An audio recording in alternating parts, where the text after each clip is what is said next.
Hello, everybody. I'm Charlie Tolhurst, and welcome to the Charlie Tolhurst Show for today, the 28th of January. It's the last one of the month. Plenty to talk about. I'm joined by Labour Party supporter Zach James for all the latest news. Hello, Zach. Hello, Charlie. Hello, mate. Right, now it's time for today the week's biggest news stories rounded up on the Charlie Tolhurst Show. We're going to start off with the first news story today. Sir Keir Starmer promises sound money as he admits Labour deserves its reputation for wrecking Britain's economy never again. Now, Sir Keir Starmer spoke at his party conference today as a 60-year-old rejected his predecessor's era of hate and protest and pledged to get a grip on his party. Starmer, who is one of the odds-on favourites to become the next Prime Minister, said our message at the next general election is we must be that we are different to the party that rejected Britain in 2019. He also goes on to say that we must point out change made, must say never again will Labour be a party of protest, not public service. Starmer said that today during the Labour Party conference speech that was aired earlier on this morning to early late afternoon. In the next story now, it has been reported according to this, that Claire Drakeford, Mark Drakeford's wife, has suddenly passed away at the age of around 66. Politicians around the country have been paying tributes to Mrs. Drakeford, who sadly passed away suddenly today. The Prime Minister of the United Kingdom, Rishi Sunak, tweeted, "Incredibly sad to hear about the sudden death of Claire Drakeford. I know how committed Mark and Claire were to each other. I can't imagine the pain Mark and his family will be feeling. My heartfelt condolences go out to them."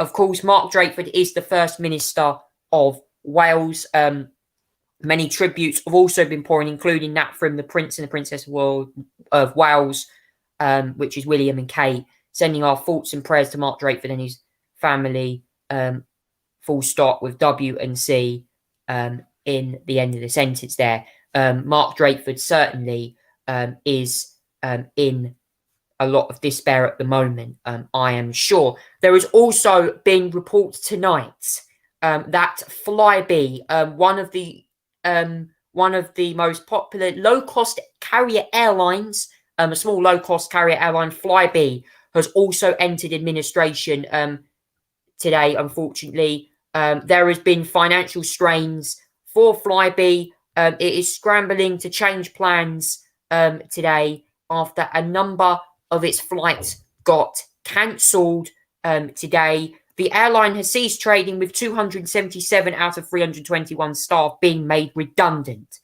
Sophie Levy arranged an alternative transportation by train after her Flybe flight was cancelled. She flew with Flybe from Friday from Newquay to Cornwall to Heathrow, with a return flight scheduled for the Sunday as well. I have to say, pretty horrible when you are hearing that. So that's all of the latest news headlines rounded up. Zach, I'm going to get Zach's opinion on them now. Zach, what have you made so far to the latest news headlines?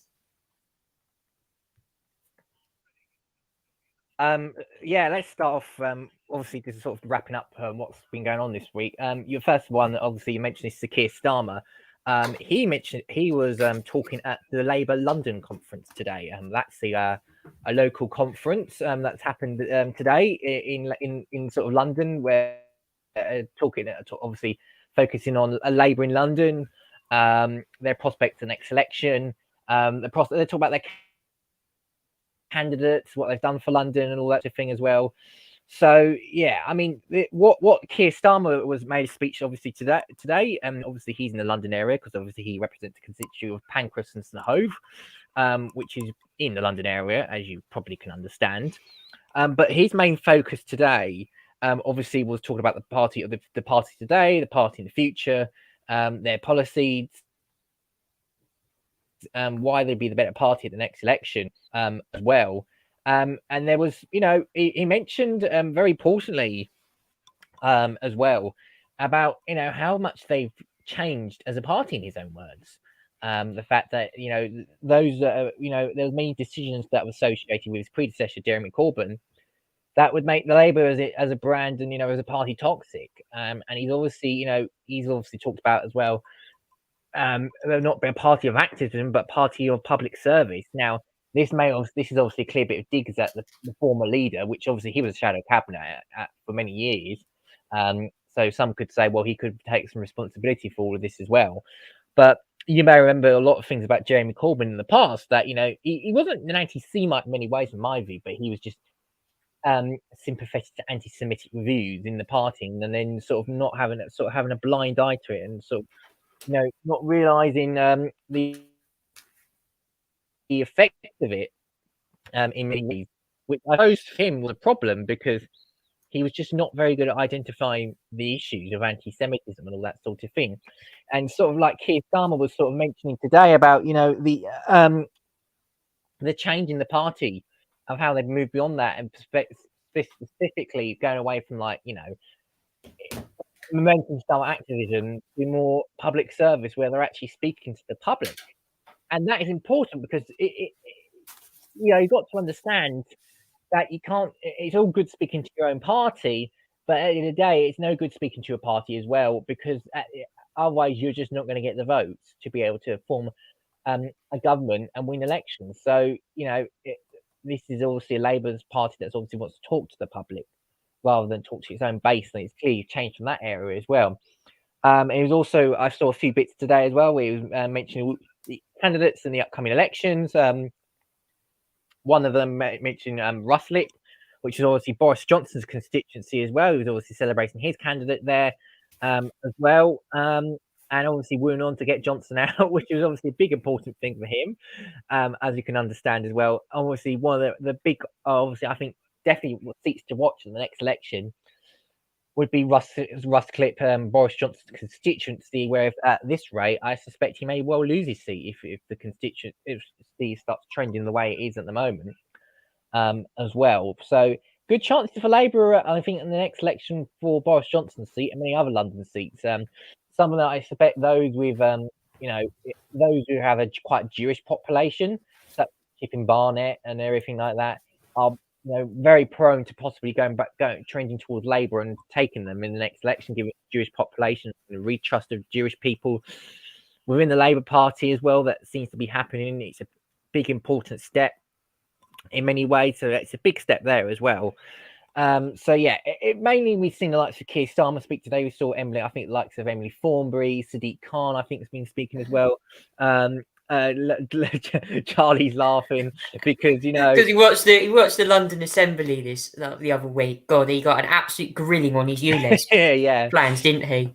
Yeah, he certainly did, and no doubt about it on that one. But yeah, I still, at the end of the day, I still think Sadiq Khan will win. Really, if he wins again, I think he'll still win, because London is such a popular, a red Labour area as well. It may be possible that he could run behind behind the usual Labour vote in that area. I think it's sort of some signs that last when he got to locals where there was sort of low turnout, that he was running behind the average Labour vote in the area, which was a little bit problematic. But at the end of the day, he still won, and I suppose he has a good chance of winning the next time round as well. Which as much as people slag it off, and it's a good possibility. But moving on from one Labour story to another rather sad one today, as you could probably see, the wife of Mark Drakeford, we suddenly passed away today, in a rather shocking and rather surprising event. And I have to say that nobody saw coming. Claire Drakeford, I think Claire Drakeford, yes, it is Claire Drakeford, obviously the wife of the Welsh First Minister Mike Drakeford. She sadly passed away today in an unexpected event, which has not been described yet and could be understandably so why they don't want to describe it. She sadly passed away, and we don't know what happened, but obviously it's a big loss for Mark Drakeford, who's been her soul for many years. He's done many things for her, and there's been obviously a big contribution that Claire's obviously done to her husband and everything like that for many years. And yeah, it's just an incredibly sad, very sad event as well. that's happened. I mean, I expect Mark Drakeford's probably grieving tonight and for the next few days beyond that. His wife of many years is no longer with him.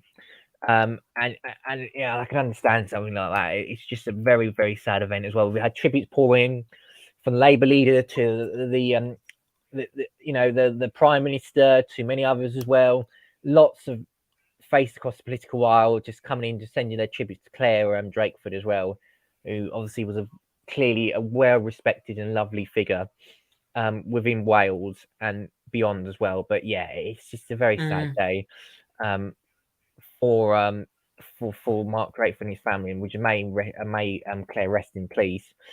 All the thoughts go to the family as well. It's just a very sad event as well.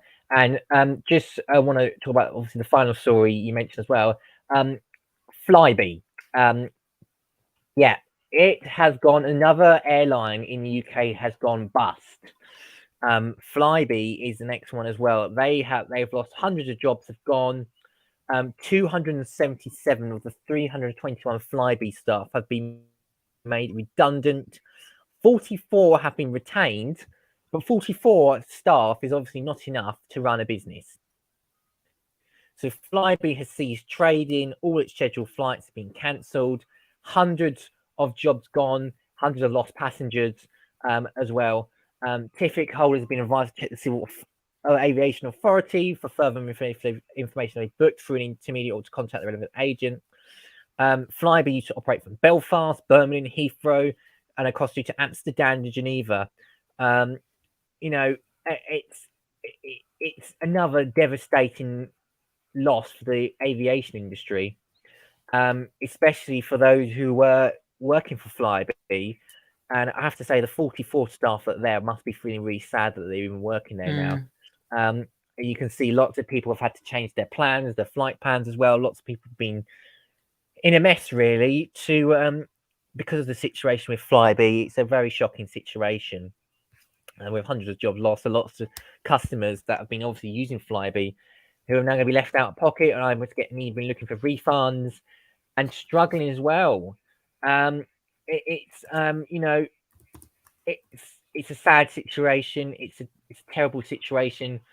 Hopefully there should be alternatives as well, but there needs to be alternative because at the end of the day, there's lots of Flybes that people that book with Flybe that need to find alternative transport as well. I mean, Flybe is not the first time it went into administration. It went into administration March 2020. It had lost 2,400 jobs because of the pandemic as well. But it got purchased in 2021 by Time Opco, which is obviously linked to the US hedge fund Cyprus Capital. And then Time was renamed Flybe, being based at Birmingham. It planned, as much early as last April, it planned to open up to 530 flights a week across 23 routes from Belfast, Birmingham, East Midlands, Glasgow, Heathrow, and Leeds.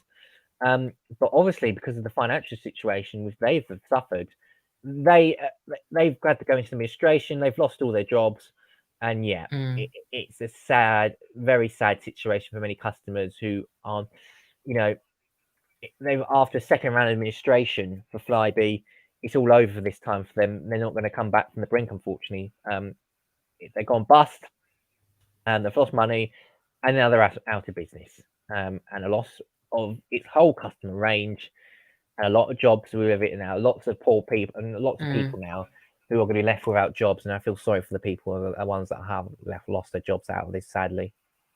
Lots of news from Flybe. All I can say is, again, another airline. Thomas Cook went bust a couple of years ago, but yeah, Flybe going. It's going to hurt UK aviation, especially short haul flights like Flybe do. A lot of sort of national bound flights. It isn't very ideal, and we do understand the concern. But right now, we're going to play for you what the Labour leader Sir Keir Starmer had to say during his London conference speech, insisting the party has changed. Have a listen to this.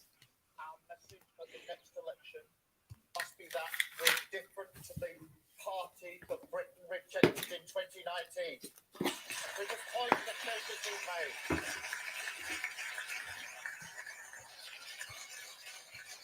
We must we must say never again will Labour be a party of protest, not public service. Never again will Labour fail to grasp that economic stability is the foundation of our ambitions. Never again will Labour allow hate to spread unchallenged.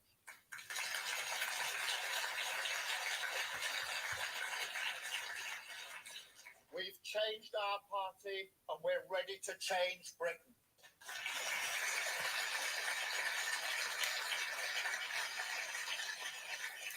Ready to build a fairer, greener, more dynamic Britain where working people succeed. Thank you there to Labour leader Sir Keir Starmer for that speech today in London, highlighting Labour's plans going forward. It seems like the Conservative Party this week are facing denial in the chaoses right now. Moving on now to the latest news from the war in Ukraine now, which is seeing Russia continue bombardment of cities across Ukraine now, nearly a year into this conflict. Now, the last week has seen plenty of developments from both sides. We've seen, obviously, missile attacks from the Russian perspective. We've also seen Ukraine receiving new weapons, which will be coming in due course. Now, we're going to take you on with the current live feed of news, which has been brought through. And I really want to say there is plenty of it coming out right now as well. Ukraine are currently at the moment struggling to hold military resources in Bakhmut. On Saturday, reported that Russia has turned its artillery fire on 40 settlements close to Bakhmut. The city in eastern Donetsk region has been the heart of fighting for some time and has seen many missile strikes, including one which killed 3 people in the Ukrainian city of Konstantinivka, if I'm pronounced that correctly. On Saturday, 14 other people were wounded in the attack, which also damaged 4 apartment buildings and a hotel, according to Reuters journalists. And the European Commission President Ursula von der Leyen has said, ahead of the EU and Ukraine summit next week, that Ukraine had unconditional support from the bloc and needed to prevail against Russian attacks to defend European values as well. As well as that, there's also other news as well. Ukraine's army have claimed to kill 109 Russian soldiers and wounded another 188 in one day during fighting around Valeda as well. So it's clear, Zach, that there's been lots of developments this week from both sides of the conflict in terms of Ukraine and Russia. Yeah, it's obviously been a bit of a busy week. First of all, as you may have probably seen today, seen last week as well, that Ukraine officially lost Solidar to the Russians. What happened? That means that Bakhmut is under threat in real terms as well. It looks like the Russians are going to looking for a surroundment of the city at the moment from all sides, and it looks like they're going to encircle it so that the point where there's no way out for the Ukrainians out there, and they might have to move their positions. But yeah, Ukraine withdrew from Solidar just because they want to protect their forces, but that meant a free rein for the Russians to take over Solidar and that area as well. That's an important strategic area to take Bakhmut for the Russians as well. So yeah, and it appears that Bakhmut is really under danger at the moment. They really are, the Ukrainians are really struggling in that area. I mean, it's been like a month now since that area has been, started to be attacked by the Russians and the Wagner Group, which should say have been sanctioned over the last week as well for its involvement. And yeah, it's difficult situation as well in Bakhmut because it's been surrounded. The Ukraine withdrawal from Solidar, as I said. As well, it looks like the Ukrainian forces don't have enough artillery to protect it as well. The Russians are being able to destroy some of the positions that the Ukraine are in as well. It's not been encircled yet, but it's been going to probably look like it's been encircled as well. So yeah, it's a big problem there as well. It looks like from what I'm reading as well that there may well be more offensives that the Russians may try to do. I mean, Zaporizhia is one area where It looks like they're doing more offences around that area as well, and there is going to be some offences coming up as well. But there's been also other developments today as well. It looks like there's been a strike in the Ukraine city of Kostevnivka, as well. It's killed 3 people. I must say these names are quite difficult to pronounce, so I do apologise if I spell them wrong. But 3 people killed, 14 wounded in an attack in a residential area as well. Very bad there. As well. It's been a barrage of shelling today from Russia, which has killed 10 Ukrainian civilians and wounded 20 a day. In areas, most of it has been done in the Donetsk region, 2 in Kherson, 2 in Kharkiv, as well. And it looks like, as well, obviously, the day before that, there was drones that hit into the Ukraine territory, killing at least 11. Zelensky's called the situation on the front line acute in the eastern Donetsk region, where Russia is doing their offensive as well. It's obviously from battles from Bakhmut to Volodar as well. And yeah, it's a lot of going on. Donetsk, Volodar as well. The distance of Pavrika has a lot going on at the moment. There's just so much. But Russia's also, I mean, Ukraine's also having some success in killing soldiers as well. 109 soldiers killed, 188 in Volodar as well. I mean, this is an area that's also up contested as well. It looks like they've killed quite a few of these Russian soldiers. So whether they'll be able to protect it better in many ways as well is another thing. But one of the main news I think we need to report out for this week, Charlie, is that Germany has finally moved on its positions of sending tanks, of Leopard tanks as well. The US, a bunch of other countries as well, such as Poland, and lots of other countries are now going to send tanks to Ukraine. And this is a big ammunition boost for Ukraine in the war. They're not going to get it straight away. It may come in the middle of March, but it's a big boost for Ukraine because they need these tanks to be able to do the ground offensive. It appears that's where they're identifying this as a weakness at the moment. The ground offensive appears to be one of them. Getting tanks in the UK, US, Germany, Poland, a few others as well is big. And there's going to be an EU Ukraine summit next week as well. Obviously, to talk about many things about Ukraine, the values there, any other partnerships, and obviously its entry into the European Union as well. It's going to be discussed as well. But there's going to be a summit next week between Ursula von der Leyen and obviously Zelensky as well.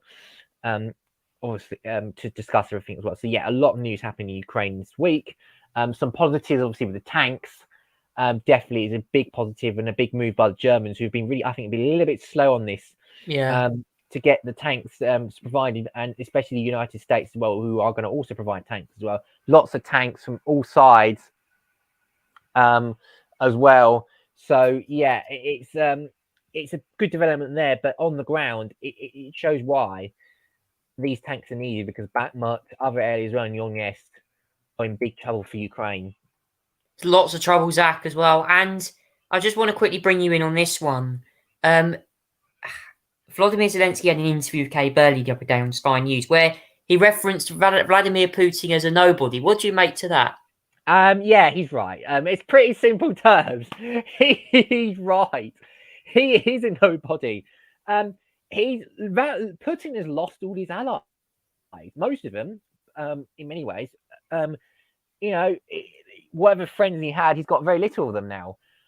Because like he's lost Germany, he's lost France, he's lost many European countries, and the only one that he can rely on are likes of Iran, China, North Korea, all these autocracy countries. I mean, even China is not even endorsing or supporting the wars in many ways. It's very much on the fence on this one as well. So he is isolated in many ways, and will continue to be isolated until he gives up this war in Ukraine and pulls all his troops back, which obviously isn't going to happen. But yeah, at the end of the day, he's a lonely man, and quite frankly, while this war is going, nobody's going to negotiate with each other. But as well, but yeah, it's another failed war. Quite frankly, by the Russians, that's just simply not working and isolating their country on the world stage. It's horrible, I have to say. People right now need support, and that's what we need. So, Thank you, Zach. We're going to move on now and talk about a look back in history. We're going to talk about a historical event now that's happened recent. It's actually quite a recent event. It's not on World War II now. I'm going to talk about 2015 and Russia's, should I say, brief interjection into the Syrian conflict. Russia's intervention, should I say. Now, 2015, obviously, as you would have known, Putin sent his fighter jets into Syria. There was a lot of it was a Syrian civil war that was happening. I've got it all up here for you guys. I'm just going to show you basically what it was. Zach will bring help. I'm sure Zach will be able to explain more in detail. But basically, it began in 2015 for an official request by the Syrian government for military aid against rebel and jihadist groups. The intervention involved airstrikes, which were by Russian aircraft deployed to the Ukrainian region against target in primarily northwest Syria and against Syrian opposition. Militant groups opposed the Syrian government, including Free Syrian Army, the Islamic State of Iraqi, and several other groups as well. There was also Wagner was deployed to Syria to coordinate to support Assad regime, which was on the imminent collapse. So prior to Russian intervention, it mainly in Russian involvement in the Syrian civil war, it mainly consisted of support for the Syrian army, which equipment as the end of December 2017, the Russian government announced its troops will be deployed to Syria permanently. So Russia have been in this position for quite some time. You might be able to see a picture here of what I'm on about.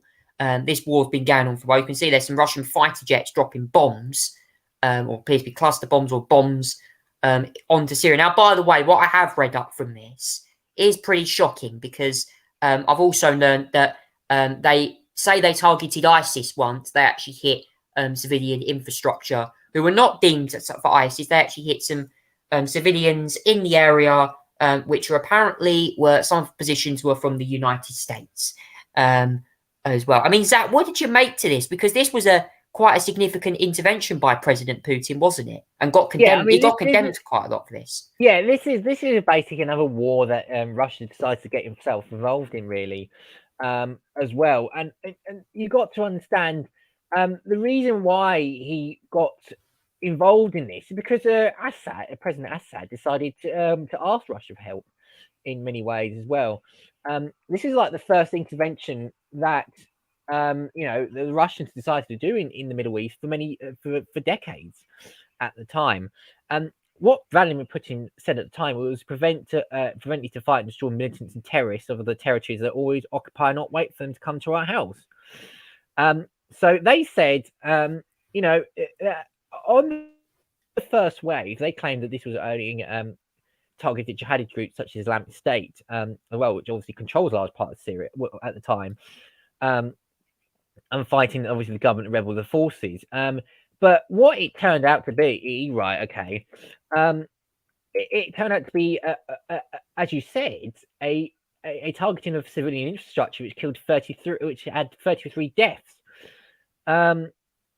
It all took notice that the US and the Allies noted that on the time that the strikes that basically took place had no ISIS presence in the areas that the Russians were targeting. They instead appeared to be rebels backed by the Gulf, Arab, and Western states as well.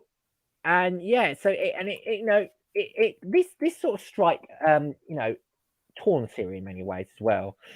But the one that was not impressed was the US as well. Who said the Ashton Carter at the time in 2015, who was the defense secretary at the time, said by supporting Assad and seamlessly taking on everyone who is fighting Assad, you're taking out the whole rest of the country of Syria. At least some parts of the anti-Assad opposition belong in the political transition going forward. That's why the Russian approach is doomed to fail. And he claimed that Russia risked escalating the civil war in Syria at the time as well.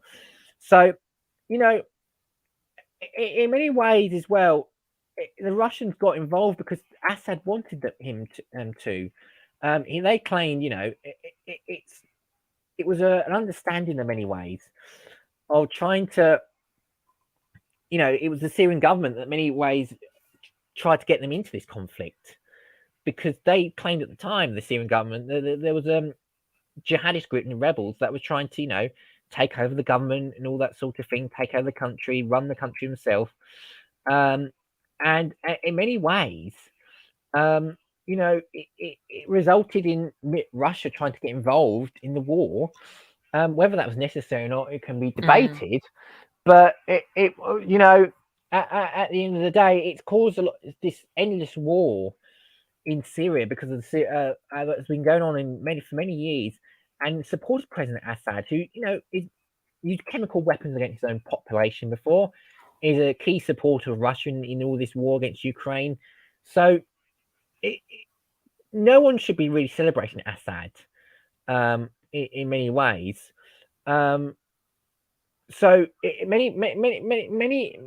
It's not. Assad should not be celebrated in many ways. Like I said, because obviously he's targeting some of his own civilians. But the fact that he's obviously cozy with the Russians and is very happy to let ISIS group of terrorists breed in his country. At the time in the following years we've got more terrorist strikes. It was it's not a good way to look for the Russians to get involved, and the US is going for a more peaceful way of trying to let some of the opposition groups involved in these negotiations to stop the civil war. But it caused at the end of the day, it caused more division and more problems from what happens as well. So if you look at the territorial map at the time as well, it was all, you can see a little grey there on Wikipedia as well. So most of the Syrian government army was in the red in many ways as well. So they were running they had small bits, and then when you go into the middle as well in the current operation, it's now mostly red, a few bits of yellow, which is the Syrian Democrat as well. But most of it, most of it at the time was involved with Islamic State. Now the Syrian government got most of it in many ways, but it's still, it's still a home breed for, a lot of quite bad people in many ways. So Russian involvement was big. But at the end of the day, given it's Russia that's involved in this, there's still a lot of bad in Syria. And, it's the same, I'd say it's the same old Syria that it was in 2015 compared to now in these days in 2023. It's just a horrible event. I condemn what they've done. It's similar to Ukraine. It's war. It's a war against people, and it's war against stuff. I'm going to play for you this video now. Some of this does contain some quite distressing images of exactly what Russia's tactics were during that time in 2015 when they announced their military intervention in Syria, striking the war in Assad's favour. This, for me, sounded really bizarre. Have a listen to this. Welcome to CBS This Morning. Syria's military has launched what it calls a wide-scale ground offensive against terrorists. It follows new attacks from Russia, including cruise missile strikes against targets inside Syria. But these missiles came from warships in the Caspian Sea. Russian warplanes have also bombed targets in northwest Syria. The U.S. says this morning that 90% of Russian attacks have not targeted ISIS or groups linked to al-Qaeda. The State Department says they hit moderate opposition groups. Holly Williams is monitoring the fighting from Istanbul, Turkey. Holly, good morning. Good morning. Russia is launching its cruise missiles as part of a coordinated attack in the air and on the ground with the Syrian regime. And after 4 years of deadly civil war, Russia's air campaign may be tipping the balance in favor of the regime. Blasting off from its warships on the Caspian Sea, Russia says its cruise missiles are hitting parts of northern Syria, where both ISIS and al-Qaeda-linked groups have a heavy presence. The Russian President Vladimir Putin said striking targets at a distance of over 900 miles showed the high qualifications of his country's military. More than a week after it began launching airstrikes in Syria, Russia seems to be reasserting itself as a superpower. Protected by Russian air cover, Syrian regime troops pushed into rebel strongholds in the country's northwest. Opposition fighters hit back, including with this missile, which appears to be American-made. But this was the most intense fighting they've seen in months. The US says Moscow's true motive in Syria is to prop up the regime by targeting its opponents, including so-called moderate rebels who are backed by America. The Syrian war has already claimed more than 250,000 lives, many of them killed by the regime's indiscriminate bombing of civilian areas. But Russia has now seized the initiative in Syria, and this coordinated offensive with the regime could be a game changer. Russia's military. Certainly, well, it could be a game changer. It certainly was a game changer for Russia during that time. And that is all we got on a look back in history today there on Russia's military intervention in Syria. Moving on now to the sport briefing, a quick update from Formula E now, as the two Adiria races took place over the last couple of days. The Cordiria E-Prix. We have round two's results here for you, but round three, Pascal Wehrlein taking a double win. In race two, it was Pascal Wehrlein, Jake Dennis, Sam Bird, Sebastian Buemi, and Rene Rast in the top five. And in race two, which is round three of the championships, Pascal Wehrlein, Jake Dennis, Rene Rast, Sam Bird, and Jake Hughes, who were the top five drivers. Sebastian Buemi finished sixth today in the Envision Racing, starting fourth on the grid after starting on pole during round two. Mitch Evans finished in seventh, despite an interesting end to the race as well. Sasha Fenestra is getting a very impressive result for Nissan in P8. Eduardo Mortara, a very underwhelming ninth after having a difficult first couple of races. And Dan Tickton scoring points for Neo, beating Antonio Felix da Costa in race three. Stoffel Van Dorn finishing down in 20th, continuing a horrible start.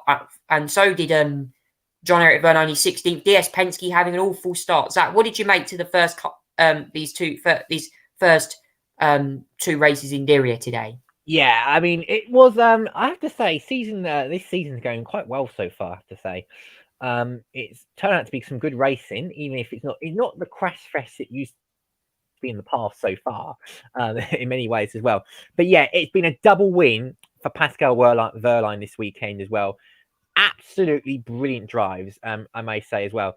If you go to round two, the first race of the weekend, he came from 9th position.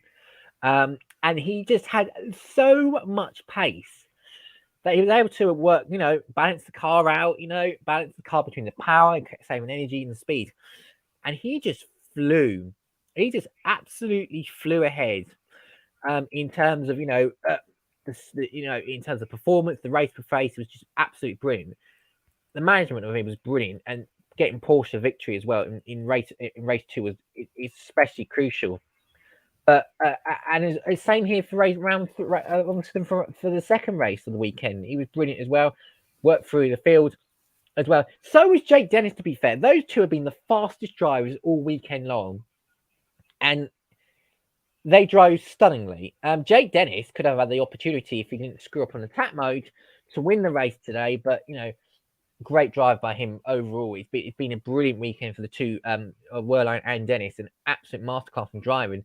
Rennie Rast, I think, should be pleased with his race. Third position, started there, finished there. I think he would be pleased with that as well. Sam Bird's having a good weekend, had a good week as well. He finished fourth in the second, obviously the second race. He didn't do. I mean, to be fair, he where did he finish the after? Oh yeah, he finished third in the first race. In the first race, he finished fourth in the second. Just couldn't get past Rennie Rast, unfortunately. Third position.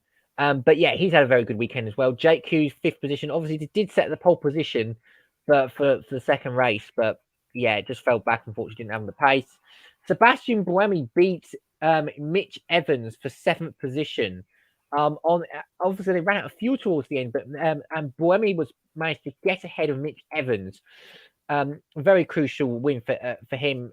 For a crucial sixth position for Buemi as well. Mitch Evans unlucky to lose his energy at the end of the position as well. Sasha Tares as well, 8th position, great result for him from 12th. Eduardo Montoya 9th. Dan Tickton managed to get a point. And Tony Fritz Costa did manage to go through the field to 11th. So did Andrew Lottie from 12th to 18th. Nick Cassidy was 13th, Northern Matter 14th. DeGrassi 15th, Jorik Run 16th. Sergey Sesakam was 17th. Kelvin van der Linde, who is filling in for Robin France whilst he's injured, was 18th. Not exactly the greatest weekend for him, I should say.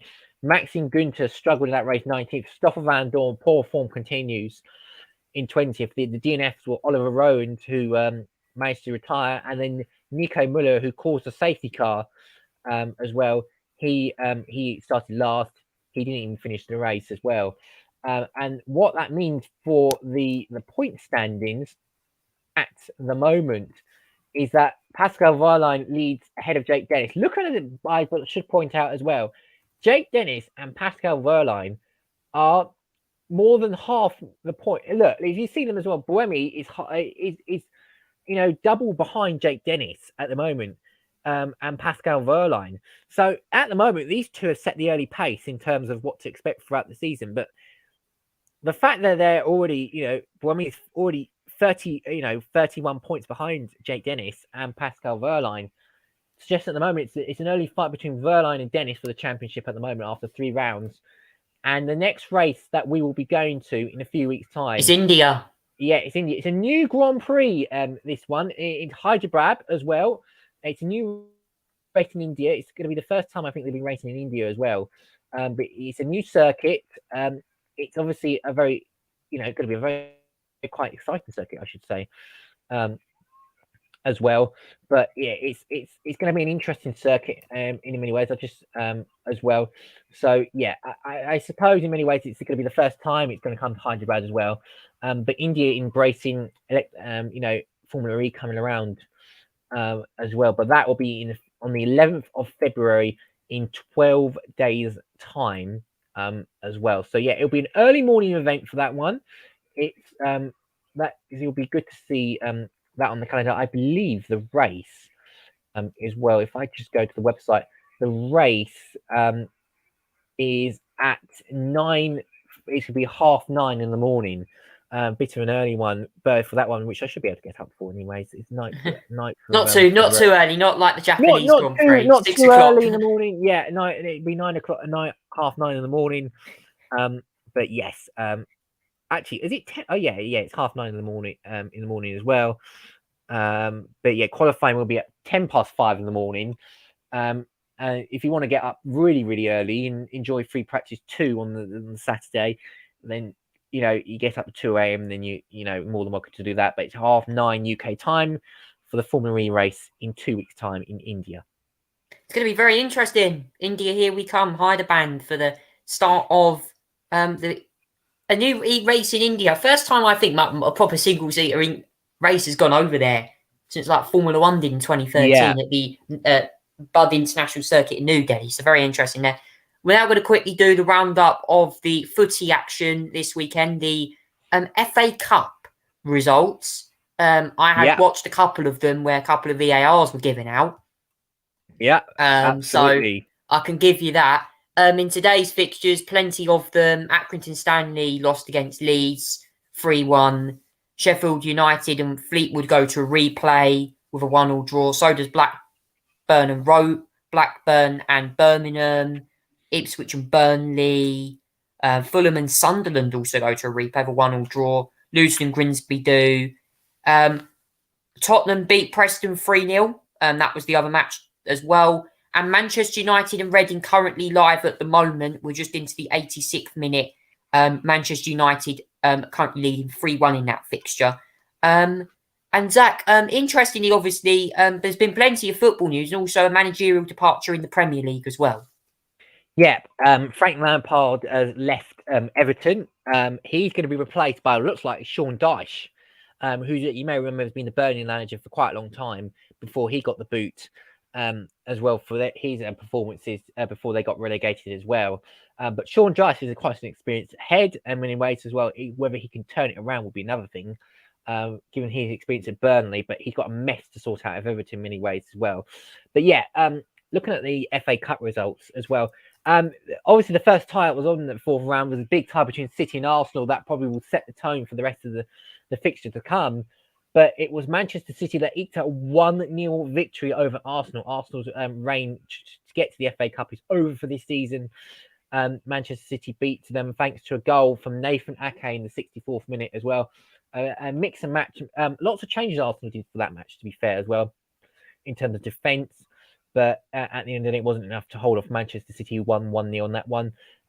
Leicester beat Walsall 1-0. Again, another tricky tie, I suppose, for Leicester in many ways, because they're very away ties with league opposition as well, low league opposition as well. But 1-0 win for Leicester City thanks to a goal from Iheanacho in the 68th minutes. It could have been 2-0 if they didn't miss an earlier penalty earlier as well, but unfortunately that wasn't the case. It was 1-0 victory anyway for Leicester. Leeds met Accrington Stanley, who lost 3-1 to Leeds, unfortunately for them as well. So they're out. Replays for Sheffield Wednesday and Fleetwood was 1-1 draw for them. Replays also for Blackburn and Birmingham. 2-2 draw there. Very exciting tie, I have to say as well. Southampton managed to get away with a 2-1 win over Blackpool. Ipswich Town and Burnley is also going to replay as well. Bristol City with a big win over West Brom and Albion as well. I have to say it's a big loss to West Brom there. 3-0 win for Bristol City. Luton and Grimsby are also going to replay as well. And a Premier League team is also going to replay. Fulham is going to replay against Sunderland at the moment with 1-1 draw as well. Tottenham won 3-0 against Preston North End earlier as well. Pretty dominant display as well. I mean, Heung-min Son was the dominant one in that one after he's been off form recently, but he managed to score 59th and 69th minute, and Almut Dawood in the 87th minute as well. And as you say, it's a live currently at the moment. Man United and Reading, it's 3-1. Manchester United, Reading down to 10 men. I believe it was Andy Carroll in the 65th minute. Unfortunately, that got sent off. Doesn't that name ring a bell? Yeah, Andy Carroll used to be a former West Ham and Newcastle player for many years. But yeah, Andy Carroll got sent off and down to 10 men for him as well. Tomorrow's matches will include Brighton and Hove Albion against Liverpool. Will be a tasty tie for that one. That'll be at 1:30. Stoke City and Stevenage as well from 2. Then it's Wrexham, which is owned by Ryan Reynolds, by the way, against Sheffield United at 4:30. And then the final tie on Monday, Derby County. I think that'll be a tasty tie actually against West Ham United as well. The draw for the 5th round will be made just after 7 p.m.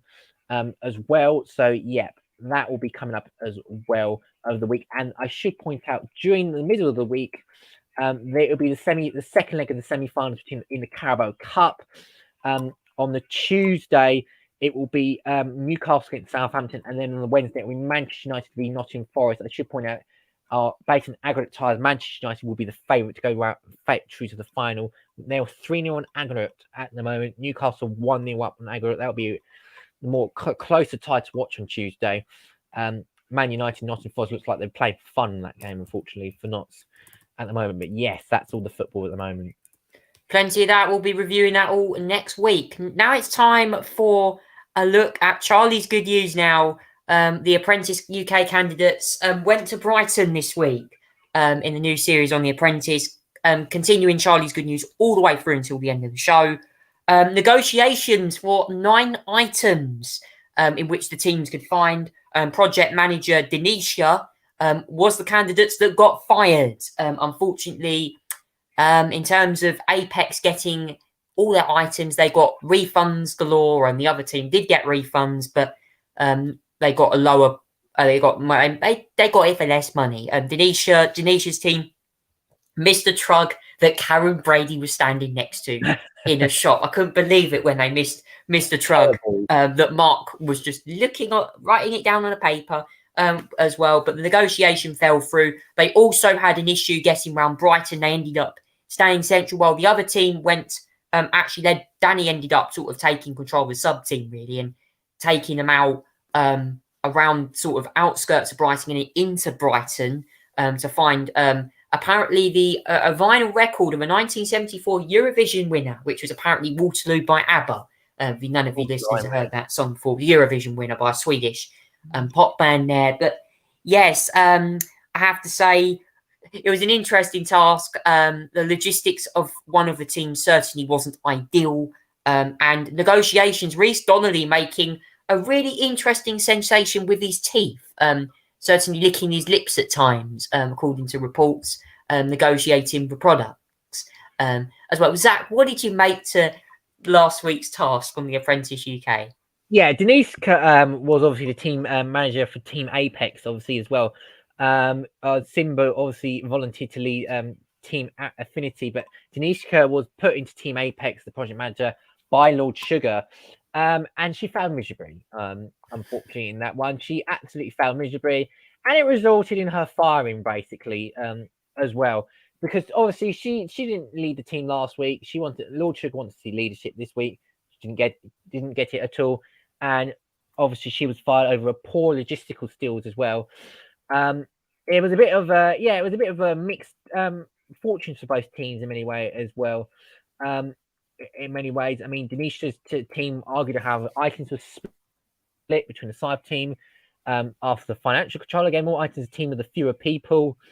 Obviously, it didn't get started well for Simba, by the way. The sales representative disappointed by failing to come up with strategy. So it ended up with a task for son and owner Danny to sort that all out as well. Mark irritated Victoria by taking over negotiations on ABBA record, whilst Reed dragged his team to asparagus cellar, discovered they didn't actually sell fresh asparagus, which was a requirement on the item. That was. I heard about that. Yeah, they asparagus. Apparently, I heard they were apparently Reese was on the phone to the person who had the asparagus, and they said it was apparently picked today, and it ended up being picked a couple of days before then. Well, I saw in this situation, right? Okay, I'd sort of say the owner of the asparagus should have really been a little more straightforward. But Reese had poor communications with the team, really, to be fair, as well. And he was luckily not fired on that one as well. But what the result was Team Infinity managed to buy 6 correct items. They got an incorrect item, missed 2 other items as well. They got 452.90. Apex picked up 5, but with their fines, they came up 511 as well. They would have lost, I should point out, if they missed only 3, they still would have come up with 461.10 rather instead of 511. So unfortunately, for them, they would have lost still anyway as well. But yeah, it was a bad task for Denishka, who ended up being the one that was fired. And not surprisingly on that one as well, it is probably not surprised that she got fired because she was pretty bad as a team leader in many ways. Next week episode is going to be advertising time. They're going to be advertising for a new electric motorbike, creating an advertising campaign before pitching it to a panel of experts as well. And at least one candidate is going to get fired next week as well. So electric motorbike advertising, pitching a campaign. What could possibly go wrong? I expect to see a lot of silly adverts on the way as well next week as well. But yep, electric motorbike advertising. Oh, I have to say, yeah, there's going to be a lot of silliness in, I think, this next one. I have to say, there'll be you could tell. There's just going to be the one crap one that's going to ruin it all next week. Maybe get Jeremy Clarkson on board with that book to help you. Certainly. What could possibly go wrong is that I actually walked past the book once. I actually got the book myself and I was reading it the other day, and he was on about an Aston Martin DB7 apparently, which starred in a James Bond film. So yeah, certainly interesting. But The Apprentice returns next week. We're going to go over now the latest newspaper headlines as well. We'll see what's out. If not, we'll go back through some papers from during the week or yesterday.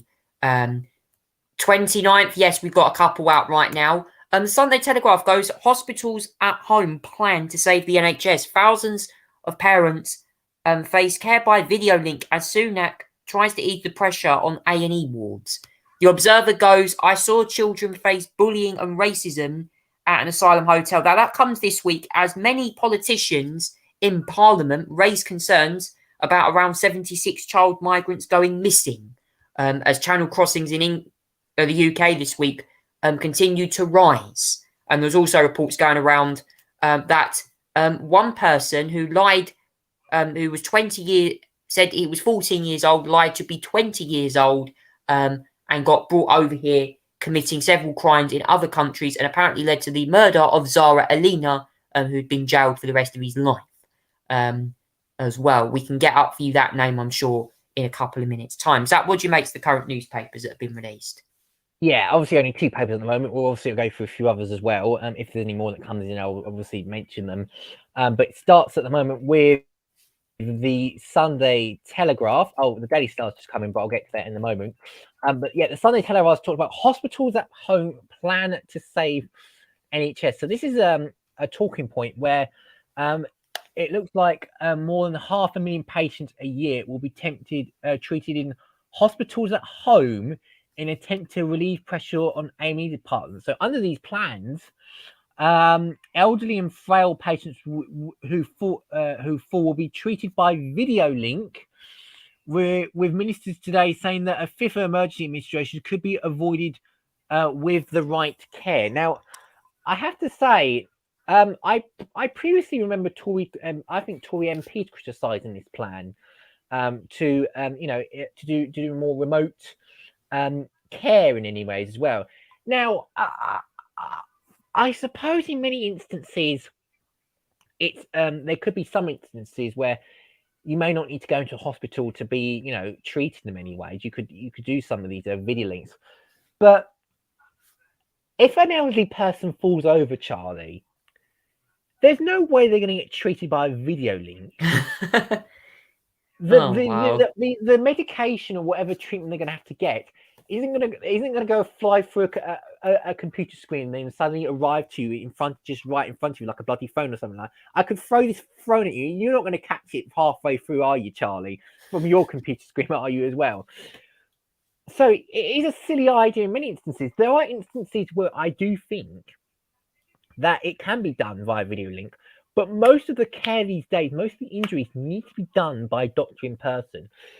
So I understand the reasons for wanting to relieve some of it, because of oh dear me, because of the pressure the NHS has, and the NHS is still under lots of awful pressure as well.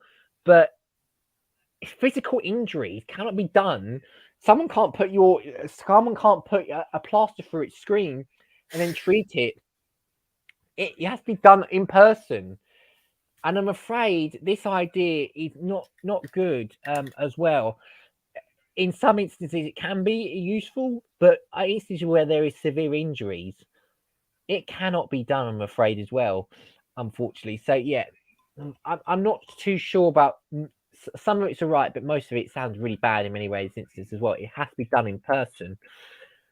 Let me move on to the Daily Star, which has just released its paper, by the way, with their really hilarious front page, dumping donut on its way.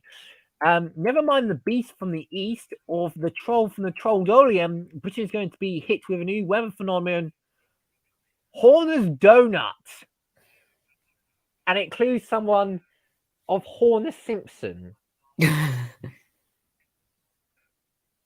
don't know what the comparison is with this one.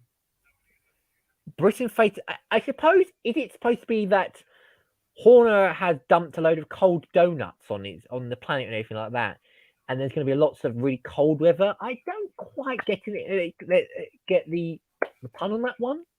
They called it, the Daily Star called it a pain in the bun, which probably it is. Homer Simpson's donuts. I don't know what Homer Simpson's donuts. Maybe it's a reference to the fact that Simpsons has been renewed for 2 more seasons. Maybe. Maybe it's a reference to that, but I don't. If there's another reference to it, I don't know what it is, because that was the news the other day. I don't quite know on that one, I'm afraid. I'm just checking now. I'm not entirely sure. whether The Simpsons has been reviewed for a couple. Yeah, it's going to continue seasons. run with latest record break renewed till 2025. I think that's what the Daily Star's going for. Yeah, there may also be a weather reference in there, but I'm not quite sure on that one. It's a bit confusing to me. I've got a question to all the listeners who are watching my show tonight on YouTube. I was going to ask you a question. Where does Homer Simpson get his donuts from? Anyone? I'm sure you know that answer. Let me know at the end of the show who that might be. Yeah. I need to get the pun in a little bit there. The Daily Star also runs the story "The End of Real Beer," right? Okay. And lost phone wins £650. Okay, a money phone is going to be a good one as well. And the Observer goes for "I saw children face bullying and racism in asylum hotel." Now, I believe this story has to do with the fact as well. And I have to say, just looking at this in many ways, trying to understand, children seeking asylum in the UK were threatened with violence and subject to racist abuse by staff at a Home Office a Home Office run base. Whistleblower has claimed as well. So whistleblower as Home Office person, you'll be held from windows, migrant told. So this is oh dear. Now, the fact they're talking about hurling migrants from from windows sounds a bit familiar to the fact that anti-Putin allies being being thrown from windows as well. It sounds reminiscent of that. But this whistleblower is claiming that there's been racism, bullying, and lots of horrible things happening in this asylum hotel from Home Office staff. I have to say as well, I mean, whatever you think of asylum seekers and migrants spending their time in hotels, racism and violence and bullying is not a way to deal with it. That's a disgusting treatment of asylum seekers, and they deserve better than that. No matter what you think of them, they deserve so much better than that as well. Now, the deserver, you may notice as well, goes on the very sensitive case as well. You may see the parents of Try Nichols, who, as you may have seen over the very shocking events that happened on the 10th of January. The Memphis Police Department released the footage of his death the other day, I should point out as well. And I have to say, I watched it, and it was a brutal murder by the 5 police officers that have been charged. An absolute disgusting act of violence. It wasn't even a traffic arrest. It was an act of beating, beating, kicking, punching, taser, pepper sprays in taser. And the parents, I feel so sorry for them, and who've watched the video, probably had to watch the video and watch the hell of that stop of Tyler Nichols, who, it was a beating. It was a horrible and, quite frankly, nasty beating in many ways. Well, it leads actually the Independent front page as well. US protest police brutality. Most of the protests have been peaceful, I should point out. Some of it has unfortunately got a little bit out of hand as well. I think there was one incident in New York where someone was running on top of a police car, and Oh, God. people like that do no favors as well to the cause as well. The Sunday Express, as you can tell, the new papers that just come in as well. The Sunday Express runs with the front page as well. Rishi at war over migrants. Angry civil servants vow to scuff a PM to tackle asylum crisis. As well. So Rishi Sunak is on a collision course with civil servants. It's the civil servants apparently it's on the collision course with. Debatable. As well, over plans to ban illegal migrants to claim asylum. I don't know why the Sunday Express seems to think that civil servants run the country for whatever reason. Senior officials claim that Prime Minister wants to tear up the rule book in a bid to end the tide of people crossing the channel in small boats. He's driving ahead with new laws that will completely remove the right to asylum here from all illegal immigrant entrants. But obviously, he's talking about apparently the civil servants scuffling the pans as well. Well, I don't know really. I don't know the way you're claiming the civil servants cause and all that sort of thing as well. Also, I should point out, let's go back to the Independent Front there, because they also talk about A person is killed every 3 days on average by an offender on probation in England and Wales, the Independent can reveal. Figures published by Her Majesty's Inspector of Probation show that 622 reviews were triggered after alleged murderers by reoffenders of the 60s to 2020. Some culprits were either acquitted, convicted of lesser crimes, such as manslaughter, whilst the Ministry of Justice reported 415 cases of people found guilty of a serious further offence of murder as well. So there is a problem with murderers that seem to be going out and about back in the community again and then murdering again. That is quite awful and Yeah, and devastating. I saw one the other day that it was just, I think it was like Zaheen, I forgot his name, but it was on GB News the other day if you wanted to watch that, and it was probably on all other news channels as well. But there was a report going around of this migrant that was 20 years old, who believed to be 14, just going out, had a case in Serbia where he got jailed and then was let out again and come in. It's just ridiculous. Why are people being sent into this country who have been in prison technically? Yeah, and it's just the figures are just awful. I mean, they look low, but 622 reviews is a lot of reviews to trigger because the fact that these are people that are on probation are still going around happily murdering people. Oh, we've actually got the name. It was Languim Albadwazami or someone who was 14, who was 21. He was 14. He died too, going across borders. Yeah, and as well, it was and that's a very serious matter as well. The fact that the age was lying as well, it was pretty bad in many instances, as well. So yeah, I mean, lying about your age is pretty bad in sort of instances as well. I should also point out there's also been a lot of news about oh yeah, there's the Mirror front page. Top Tories Russian oil millions. This is another conservative cash scandal after Nadine Zahari's tax scandal as well. Sunak and Zare made donor party made treasurer looks like an ally of Putin. The Tories top treasurer has been ranking in from a firm still dealing with warmonger Vladimir Putin's Russia. Billionaires still trading through Putin's war. Yeah, so it looks like the Tories have been dirty on their money again. I mean, Nadine Zahari has always been under pressure this week for his little tax penalties as well. And it looks like Tory cronies and donations as well is making its way through into the Russians as well. Billionaire Mohammed Hassan co-owns UK-based On Track and is substantially supplying machinery to Russia's oil and gas industry. So, yeah, it's again, it's all good for the for the Conservative Party to slag off Russian oil and then yet accept donations as well from one of their top donors in many instances as well. It's pretty bad in many ways as well. But yeah, Zahari is under pressure. Sunak as well. Obviously, you know, his ratings are not getting good. But yeah, I mean, this is not going to deal with it any better as well. It looks like cronies and corruption. But yeah, that's the Sunday Mirror, and that's this week's papers for tomorrow as well, for the 29th of January, Charlie. Plenty of papers. We'll be reviewing them again next week on the show. Moving on now to the heroes and the villains of the week. One of my heroes this week goes to Pascal Wehrlein for a double win in Diriyah. I have to say, I think, in all honesty, Pascal Wehrlein deserves it. And Jake Dennis as well, both of them dominating that weekend. I have to say, I think you want to be seeing some positive changes coming, because I think there's plenty of unique ways in which people are getting it in as well. I think it's very interesting, you know.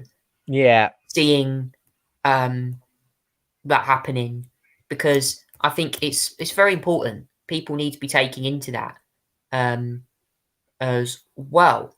I also want to give another nomination now to a this is going to go to Marks and Spencer get a nomination this week as well. A company I formerly used to work for. I can confirm, guys, I am starting a new job very soon in just over a week's time, so I can say that I will be delivering your shopping very soon. out on the roads, I will make sure I'll do that for you nicely with Ocado. I just want to confirm that Marks and Spencer has invested £48.5 million in a bigger and better stores across the north of England. The retailer has invested £20 million in its stores estates across the north of England during 2022. A further £28.5 million has been planned for 2023. With two major new stores set to open in Leeds, White Rose and Liverpool O&E. The announcement comes as the busiest ever week for the M&S store rotation programme, including the opening of a new store in Chesterfield and a brand new food hall in Macclesfield, an extension to its Harrogate site. And it's a huge, honestly, a huge expansion. I thought I'd give them a mention because it's an important... M&S with this announcement is going to create loads of new jobs for people. It's also going to create a lot more opportunities for people to work in the retail environment, especially in essential retail like supermarkets. As you can see here, M&S's new food halls look very nice, actually, very modern. We've seen a couple of them in London, which look quite cool. They're also announcing an expansion as well with, I think the Ocado Zoom's also going to be given an addition to M&S's rota plan as well. So this is going to be very interesting. Marks and Spencer apparently are going to be supplying products for Ocado Zoom and vans that I might have to deliver in, which will be very interesting as well. I've got a couple of villains this week. Number one goes to Novak Djokovic's dad for the should I say a pro-war demonstration from Vladimir Putin, holding a poster of Vladimir Putin up at the Australian Open. I mean, what the hell is he doing? And a couple of other people as well. Completely mad, completely bonkers. I don't understand that. And then another nomination this week goes to two Stratford stabbings this week as well. In Stratford, a 15-year-old boy got stabbed just outside a block of flats the other day, along with an 18-year-old boy, and another 15-year-old boy got arrested on the suspicion of apparently of stabbing someone. We don't know whether it's been murder. We don't know yet. There was also a 35-year-old man also in Stratford High Street the other day, also getting mugged and then stabbed after the group of yobs asked him for his mobile phone, then got stabbed after that as well. Honestly, a horrible crime in Stratford. It's been a couple of horrible days, especially I know some people who have been planning and have got planning as well, going to watch the Britain's Got Talent auditions being filmed this week. Not exactly the best of travelling over the last few days to getting there. I mean, Zach, what have you made to my nominations so far? I have to say, the Heroes is an interesting one, actually. The Marks and Spencers developing these stores is very much welcome, boosting the economy, and proving their actual stores is going to satisfy customers in many ways. Right, let's get on with my ones. My hero this week. I'm going to give it to an ordinary everyday citizen this week. I'm going to give it to Floyd Dean Shannon. This is a flight attendant, actually, as well. This video has got 12,000 shares on Facebook, actually, and what he did was quite simply incredible. He was attending to Molly Simpson Lee, who was flying from Charlotte near home, Ray, North Carolina, to New York. The passenger in front of her was not comfortable flying. She's obviously not been used to this flying before. The frightened woman began to cry, and that's when Lee witnessed a touching act of humanity when a flight attendant posted up to the floor next to her and explained he would be there for her every step of the way. The witness said he was so reassuring, so calm, and he said, "You know what? I got you. He said he's going to be there for you, just like anything you need to let me know." And he was so wonderful and reassuring. With every little noise, she'd be like, "What's that?" He'd be like, "That's okay. That's just the jet bridge pulling away," as well. And it's just a lovely act of kindness. Just being there for someone if they're worried about something, it just makes the whole world a so much more happier place as well. Indeed, a GoFundMe has since been set up and showed Floyd some love, and it's raised $2,250 have been raised so far, as well, for the GoFundMe page as well. It's just a lovely bit as well. So Floyd Dean is my hero this week. The villains this week are the 5 police officers that have been charged in the death of Tyree Nichols, and the tape that we saw of them brutally beating that man instantly as well was utter horrifying. You know, the police have got a problem here in the UK with rape, problems with women and everything like that, problems with, you know, there's a mass criminality in the Metropolitan Police. In the US, there's problems with murders against black people. And I suppose no one can take this a racist way, by the way. The 5 police officers that did it were black as well. So it's not just a race problem. It's a police problem where officers who are untrained and then just get the wrong end of the stick should not be in jobs that, you know, that they can't deal with. You know, it was a traffic stop and they treat him like some sort of gun criminal, like he was going to run away. You know, the fact he was beaten on the floor the first time around, run away, and then got caught again, and then got just kicked in the head. The police officers were laughing at it. You know, I think one officer went, "I hope they beat his ass" or something like that. Oh. It's like, read the room, man. Read the room. You can't be going around boasting about beating someone's ass up. Could you just, you know, at the end of the day, if you're caught on camera saying that, then you don't deserve to be in a job if you're just going to boast about that and think it's all a bit of a laugh and ha ha ha. It was awful. And for that reason, the 5 police officers as well that did it are the Red Devils this week. Tyra just been Deatrimus Hiley, Emmett Martin III, Desmond Mills Jr. and Justin Smith are the Red Devil. Are the villains of this week for charges on 2nd-degree murder, aggravated assault, aggravated kidnapping, official misconduct, and official oppression as well. The police officers in there are my villains this week. Plenty of that as well. Plenty of nominations. I have to say that shooting in America was horrendous, and my thoughts are with all those people who've been affected. That's the end of the Charlie Tolhurst show this week. We will be back again next weekend for more roundup of more news and content, including a potential change coming to my formatting for next weekend as well. Expect plenty of new twists along the way. Thank you so much for listening, everyone. Take care and good night.